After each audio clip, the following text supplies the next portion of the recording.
ला मी हार्दिक अभिनंदन तुमचे करतो, कधी आयुष्यात तुम्हाला विसरणार नाही। दुसरी गोष्ट म्हणजे काका म्हात्रे हे रायगडचे बादशाह आहेत। अखंड रायगडमध्ये त्यांचा वर्चस्व एवढा आहे कॉमेंट्रीमध्ये की दुजा कोणी नाही किंवा दुजा ऐसा कोणी होणे नव्हे की अतिशय चांगल्या प्रकारे काका म्हात्रेंनी या ठिकाणाला कॉमेंट्री केली आणि अतिशय या ग्राउंडची चांगल्या प्रकारे शोभा वाढवली। मी काका म्हात्रेंचाही हार्दिक अभिनंदन करतो। बालाजी चषक 3 तारखेला संपला आणि 4 तारखेपासून सिद्दीक भावेने या ग्राउंडवर आले आणि या ग्राउंडची शोभा वाढवली। सिद्दीक भाई बहुत अच्छा आपने ये ग्राउंड पे आके इस ग्राउंड की शोभा किया, मैं आपका ही हार्दिक अभिनंदन करतो।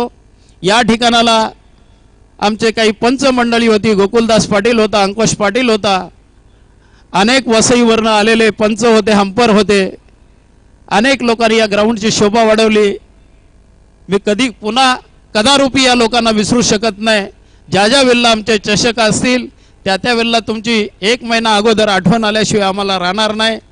या ग्राउंडवर अनेक प्रेक्षकांनी येऊन या ग्राउंडची शोभा वाढवली। जवळजवळ 56 टीम आल्या। या 56 टीमने प्रत्येकाच्या टीम बरोबर 5-50 लोक असतात, त्याही लोकांनी येऊन या ग्राउंडची शोभा वाढवली। बंधूंनो, मी कदापि तुम्हाला विसरणार नाही, जास्त बोलणार नाही, कारण सकाळपर्यंत माईक सोडायचा नाही म्हटला तरी माझ्यात ताकद आहे, पण वरून सरदेसाईंना जायची घाई आहे, मला कळतं ते। बंधूंनो, या ग्राउंडमध्ये ज्या ज्या लोकांनी सहकार्य केलं, जे जे लोक धावून आले, मी कोणाकडे काय मागायला गेलो नाही, मी काय करायला गेलो नाही। मला प्रभुदासने सांगितलं की बाबा सगळं मी करतो, तुम्ही काय मला पैसे देऊ नका। बिचाऱ्याने काय केलं काय ठेवलं हे मला काही कल्पना नाही आहे, परंतु माझ्या विनबाई दमयंती वजे सारख्या फोन प्रभुदासला करत होत्या की दादा काहीतरी घ्या काहीतरी घ्या, 2 नंबरची बक्षीस घ्यावी लागली। असो काही का नाही असो, एकमेका सहाय्य करू अवघे धरू सुपंत, की एकामेकाला मदत एकामेकाच्या कार्यामध्ये केलं नाही तर कधी होत नाही। सुरेंद्र पाटील आले, दिलीप नाईक आले, त्यांनीही 3rd बक्षीससाठी आणि 4th बक्षीससाठी मदत केली। बंधूंनो, असो जोही कोणी खारीचा वाटा उचलतो त्यांचा मी ऋणी आहे। या ठिकाणाला 8 दिवसामध्ये ट्रॉफी करायची मला अत्यंत वाईट वाटलं होतं की 8 दिवसामध्ये ही पाड कशी चढून जाऊ। सचिन टेमगरचा आमचा पवार आला, त्याने सांगितलं दादा मंडप डेकोरेशन करतो। त्याच्यानंतर आमचा लाईव्हवाला श्याम गुळवी त्यांनी येऊन लाईव्हचा हिस्सा उचलला। बंधूंनो, कशी ट्रॉफी झाली, कशी संपली, सुरुवात कशी झाली आणि शेवट कसा झाला हे मला सुद्धा वाटलं नाही। असो काही का नाही असो, या ठिकाणाला सर्व क्रिकेट रसिकांचे मी हार्दिक अभिनंदन करतो। या ठिकाणाला जर 7 दिवसामध्ये चुकून कोणाचा सत्कार राहिला असेल, कोणाला जर मानपान दिला नसेल, कोणाचा जर दुर्लक्ष कोणाकडे झाला असेल, मी दोन्ही हाताने त्यांची माफी मागतो। आणि जर चूक झाली असेल आमच्या हातून तर आम्हाला सांगा, कारण चूक आम्हाला सुधारवायची आहे, दुसऱ्याला सांगून आमच्याकडनं चूक सुधारली जाणार नाही। बंधूंनो, खरोखरच सांगतो, चूक झाली असेल तर मला सांगा, मी ती पुढल्या वर्षी सुधरवीन, पण दुसऱ्याला सांगून ती सुधारवता येणार नाही। म्हणून मी सगळ्या ग्रामस्थ मंडळ टेमगरपाडा भादोड आणि पंचक्रोशीतील परिसरातील नामवंत लोक या ठिकाणाला येऊन हजेरी देऊन गेले।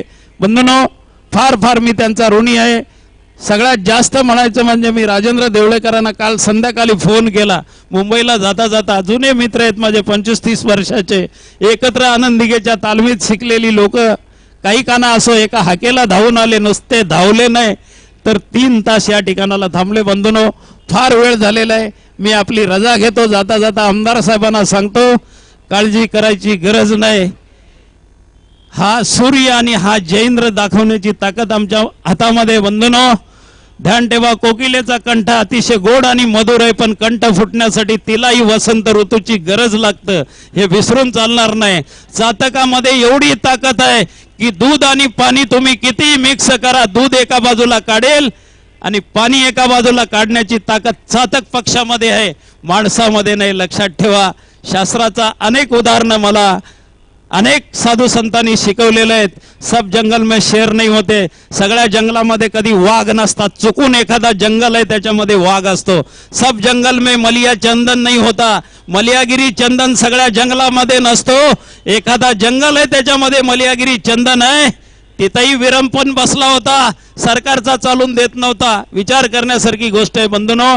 या ठिकाणाला तुम्ही लोकांनी आले, ग्राउंडची शोभा वाढवली. असेच प्रतिवर्षी याल, आमदार ट्रॉफीमध्येही याल आणि या ग्राउंडची शोभा वाढवाल. ही तुम्हाला एक कळकळीचं आमंत्रण आहे. आमदार ट्रॉफीचं आमंत्रण म्हणजे मदन बुवाच आहे एवढं समजून या कार्याला लागा. जरी मी शरीराने वेगळं असलो तरी आत्म्याने एक आहोत हे विसरून चालणार नाही. कधी कधी भेट होत नाही तुमची आमची, कधी कधी आजमावा.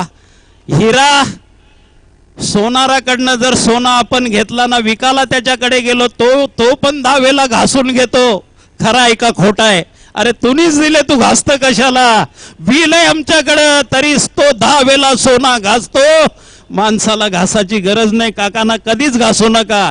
हे ओरिजिनल 100 कॅरेट सोनं आहे, घाबराचं कारण नाही. हिरा ऐराणीवर जर टाकला तर घनाचा फटका मारला तर घन एका बाजूला जातो, पण हिऱ्याचा कण कधी निघत नाही. पण तुम्हाला सांगू, त्या हिऱ्याचा भंग कशाने होतो? ढेकणाच्या संगे हिरा जो भंगला, साधू जो नाडला कुसंगे. ढेकणाचा रक्त हिऱ्याला लागला की हिऱ्याचे कणकण तुकडे होतात. आमचे तुकडे होणार नाही आणि होऊ देणार नाही. पाये पा ध्वजेचे चिरगुट राया जतन करिता कष्ट, तैसा मी एक पतित परी तुझा मुद्रांकित. अहो या देशाचा झेंडा, 1 मिनिट, 1.5 रुपयाचा झेंडा या देशाचा आहे. तिरंगा 1.5 रुपयाचा झेंडा आहे, पण 13 लाख सैन्य आपला हिंदुस्थानाच्या कान्याकोन्यातून त्या झेंड्याचा संरक्षण करीत बसल्यात. कशासाठी? 13 लाख लोक या तिरंग्याचा सांभाळ करण्यासाठी बसल्यात. बंधूंनो, या तिरंग्याला कधी खाली पडू देणार नाही. बंधूंनो, असो काही का नाही असो, जाता जाता बराचसा वेळ झाला, 1 तास मीच घालवला. बंधूंनो, या ठिकाणाला जे सामने अतिशय चांगले आणि तोरशीचे झाले त्याबद्दल हार्दिक अभिनंदन तुमचे करतो आणि माझे भाषण संपवतो. जय हिंद, जय महाराष्ट्र. धन्यवाद. आपण पुढील कार्यक्रमाला लगेच सुरुवात करतोय. मित्रांनो, ही संपूर्ण स्पर्धा